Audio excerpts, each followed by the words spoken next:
What will be the synonym of small? Sometimes we think it could be large. No, it is little because ये confusion हो जाती है, इसलिए मैंने यहाँ पे थोड़ा सा कहा be careful you are doing the synonyms, similar meanings. बिस्मिल्लाहिर्रहमानिर्रहीम. Welcome back to my channel Brain Train तालीम. अस्सलाम वालेकुम, मैं हूँ फरजाना शाहीन और आज आपके लिए एक नई चीज़, एक इसको जस्ट गेम समझें तो मज़ा आएगा आपको सीखने में. तो हम चेक करते हैं आज थोड़ा सा कि क्या सीखा है ग्रामर में आपने. ये थोड़ी सी चीज़ें सीखी होंगी, आपको कितना नॉलेज है. तो हम देखते हैं, एक मैचिंग करेंगे एडजेक्टिव्स की. एडजेक्टिव्स आपको पता है ऐसे अल्फाज जो कि किसी नाउन को डिस्क्राइब करते हैं, यानी which tells about the noun, it describes noun, like what kind of noun is it. Noun के बारे में बता रहे, इसम के बारे में बता रहे होते हैं कि ये कैसा है. तो मैं एडजेक्टिव्स ही होंगे दो तरह के, आपने उनको मैच करना है. ठीक है, मैचिंग करेंगे कि एक ही मीनिंग हो. सिमिलर मीनिंग्स वाले एडजेक्टिव्स होते हैं और उनको क्या कहते हैं, उनको कहते हैं सिनोनिम्स.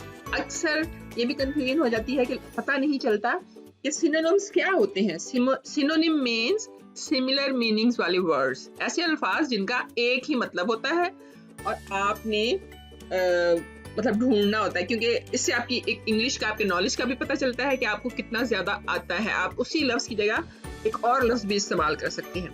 जैसे फर्स्ट अगर हम देखते हैं तो यहाँ पे है टायर्ड. मैंने ये लफ्ज दिए हैं tired, delicious, happy, small, quick, big. और इस कॉलम में अल्फाज हैं, इनमें से कोई एक होगा जो इसका मतलब होगा, यानी इनमें से किसी एक का मतलब. सो आपने मैचिंग करनी है. मैंने एडजेक्टिव ये भी दे दिए, they are adjectives and these are adjectives. दोनों एडजेक्टिव्स हैं, इसम सिफत हैं, तो आपने मैचिंग करनी है. तो let's start. First word is tired. तो what's the meaning of tired, यानी एक और लफ्ज जो आप टायर्ड की जगह पे इस्तेमाल कर सकते हैं. What is that? स्लीपी. तो हमने यहाँ से इसको उठाया और यहाँ लिख दिया. In the same way we will play the whole game. Next word is delicious. Delicious का मतलब क्या होता है, आपको मतलब पता होगी तो आपके लिए आसानी हो जाएगी. तो learn this way. Delicious, just find it. Yes, मेरा ख्याल आपको पता चल चुका है. Yes, it's tasty. तो आप डिलिशियस की जगह पे टेस्टी वर्ड भी यूज कर सकते हैं. Next is happy. हैप्पी खुश होना, और ग्लैड है इसका दूसरा लफ्ज. तो इट्स अ सिनोनिम, यानी इसका सिनोनिम है ये एक वर्ड का सेम मीनिंग्स वाला लफ्ज word. Then is small. What can you use in place of small? What will be the synonym of small? Sometimes we think it could be large.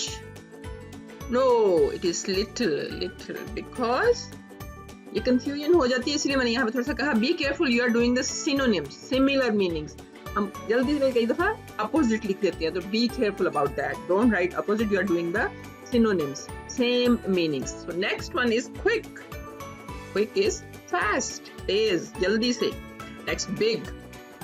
Big is large, so automatically it's good. Next one we are doing sad, rich, clever, broad, difficult, wrong, and they're wide, unhappy, incorrect, hard, smart, and wealthy. So what's about the sad? Sad, क्या है sad का? जल्दी से. Unhappy, yes, when you are sad you are unhappy, आप खुश नहीं होते. Rich is wealthy, जिसके पास दौलत हो. You can use this word when you are writing rich or wealthy, any of them. Clever is smart. Very good, smart people, right? Broad का मतलब होता है चौड़ा, तो wide का मतलब भी चौड़ा होता है, so it's wide.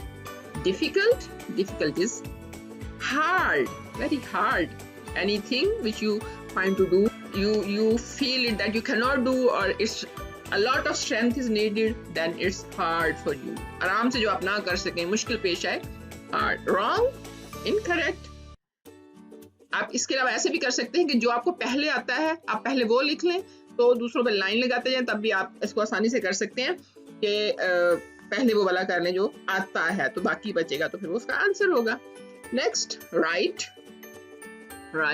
near, neat, sick, shut, strong. Ill, closed, powerful, close, tidy, correct. So first one is right. Right. So इसमें देखेंगे हम क्या है, is correct, correct, ठीक, दुरुस्त. Near, near close. Maybe you'll be thinking ये भी तो close है लेकिन ये closed है. तो close का मतलब भी different होते हैं. यहाँ पे हमने इसको near के लिए use किया है. Neat, neat is tidy. So neat की जगह पे आप tidy भी use कर सकते हैं. Sick, बीमार, sick is ill, sick, ill, right? Then shut. Shut is closed. So there is different in between them. Different है, difference है इनमें. Closed बंद, जो चीज बंद हो गई हो. Then strong एक ही रह गया. It's powerful. So this way you can use these words in place of the other one. इनमें से कोई भी आप जब आपको meanings पता हो तो आप एक लफ्ज को दूसरे की जगह पे यूज कर सकते हैं और अपनी राइटिंग को इम्प्रेसिव बना सकते हैं. बार बार देखिए ताकि आपको अच्छी तरह से याद हो जाए और इनको नोट भी कर सकते हैं अपनी नोटबुक में. और you can watch the video and now like it, share with your friends and next video तक के लिए मैं आपका शुक्रिया अदा करती हूँ. अल्लाह हाफिज.